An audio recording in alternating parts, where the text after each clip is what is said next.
নমস্কার, দেখছেন কলকাতা টিভি, সঙ্গে রয়েছে অনন্যা। শুরু করছে সংবাদ সারাদিন। সম্পত্তি নিয়ে বিবাদের জেরে নাতির হাতে খুন ঠাকুমা। বালিশ চাপা দিয়ে শ্বাসরোধ করে খুনের অভিযোগ উঠছে। চাঞ্চল্যকর এই ঘটনা ঘটেছে হাওড়ার বালির ঘোষপাড়ায়। নিহতের নাম মিনতি দত্ত। ঘটনায় অভিযোগের তীর নাতি বিশ্বজিৎ ও নাত বৌমার বিরুদ্ধে। তাদের আটক করা হয়েছে ইতিমধ্যেই। ঘটনার পর ছোট ছেলে পলাতক বলে জানা গেছে। শনিবার সকালে ঘটনাস্থলে যায় নিশ্চিন্দা থানার পুলিশ। ঘটনার তদন্ত শুরু হয়েছে ইতিমধ্যেই। ঘটনার তদন্ত শুরু করেছে নিশ্চিন্দা থানার পুলিশ। হাওড়ার বালির ঘোষপাড়ার ঘটনা। আটক করা হয়েছে নাতি বিশ্বজিৎকে এবং নাত বৌমাকে। ইতিমধ্যেই আটক করা হয়েছে তাদের। ঘটনায় অভিযোগের তীর এই দুজনের দিকে। খুনের ঘটনায় চাঞ্চল্যকর তথ্য উঠে আসছে। সম্পত্তি নিয়ে বিবাদের জেরেই ঠাকুমাকে খুন।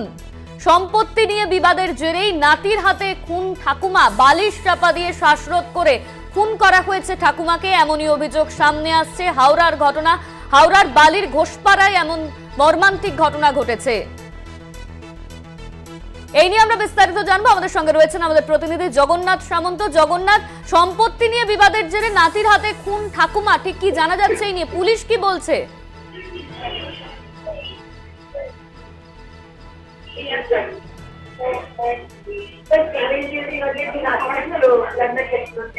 জগন্নাথ, শোনা যাচ্ছে? এই মুহূর্তে আমাদের যোগাযোগ বিচ্ছিন্ন হয়েছে, আমরা আবারও যোগাযোগ করার চেষ্টা করব। হাওড়ার বালির ঘটনা, সেখানে নাতির হাতে খুন ঠাকুমা। বালিশ চাপা দিয়ে শ্বাসরোধ করে খুন করা হয়েছে তাকে, এমনই ঘটনা জানা যাচ্ছে। এই নিয়ে জানবো। আবারও আমাদের সঙ্গে রয়েছেন আমাদের প্রতিনিধি জগন্নাথ সামন্ত। জগন্নাথ, সম্পত্তি নিয়ে বিবাদের জেরে নাতির হাতে খুন ঠাকুমা, ঠিক কি জানা যাচ্ছে? কি অভিযোগ উঠছে? পুলিশ কি বলছে? নিশ্চিন্দা থানার পুলিশ ইতিমধ্যে পৌঁছে গেছে এবং নাতি এবং নাতির ওয়াইফকে অর্থাৎ নাত বউকে গ্রেপ্তার করা হয়েছে নিশ্চিন্দা তরফ থেকে। যেটা জানা যাচ্ছে, সম্পত্তির জেরে ঠাকুমাকে খুন করেছে বড় নাতি এবং বড় নাতির বউকে গ্রেপ্তার করা হয়েছে।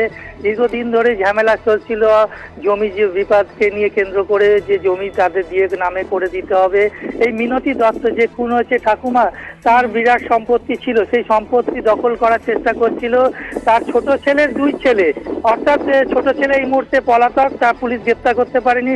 বড় নাতি বিশ্বজিৎ দত্তকে গ্রেপ্তার করেছে এবং তার ওয়াইফকে গ্রেপ্তার করেছে নিশ্চিন্দা থানার পুলিশ। এবং বালিশ চাপা দিয়ে, অর্থাৎ ভোরবেলার দিকে, অর্থাৎ যে বালিশ চাপা দিয়ে খুন করেছে ঠাকুমাকে। এবং ঠাকুমাকে খুন করে তারা প্রথমের দিকে এই কেসটাকে চাপা দেবার চেষ্টা করেছিল যে সাধারণভাবে মৃত্যু হয়েছে, কিন্তু আশেপাশের মানুষজন যারা জানে বা প্রায়শই ঝামেলা চলতো এবং ঝামেলা এই সম্পত্তি নিয়ে ঝামেলা চলতো, সেই কারণেই এই খুন। এবং নিশ্চিন্দা পুলিশ ঘটনাস্থলে এসেই তারা সিসিটিভি ফুটেজ যেরকম একদমই জগন্নাথ, তুমি ঠিক যেমনটা বলছিলে, প্রায়ই সম্পত্তি নিয়ে অশান্তি তাদের লেগেই থাকতো। তোমাকে ধন্যবাদ। আমাদের সঙ্গে ছিলেন আমাদের প্রতিনিধি জগন্নাথ সামন্ত। এদের রোজ ঝামেলা, রোজ ঝগড়া। কি নিয়ে ঝামেলা? এদের ঝামেলা কি বলছেন, এরা চাইছে তুমি ওপরে উঠবে না, আর এ হচ্ছে ওপরে উঠে ওদের সংসার গুছাতে যাবে, কিন্তু সেটা এরা অপছন্দ করছে। একে আমরা সবাই বলি তুমি কিন্তু যাবে না ওপরে, ও শুনবে না, ও যাবে। আপনি কতদিন ধরে এখানে ভাড়া আছি?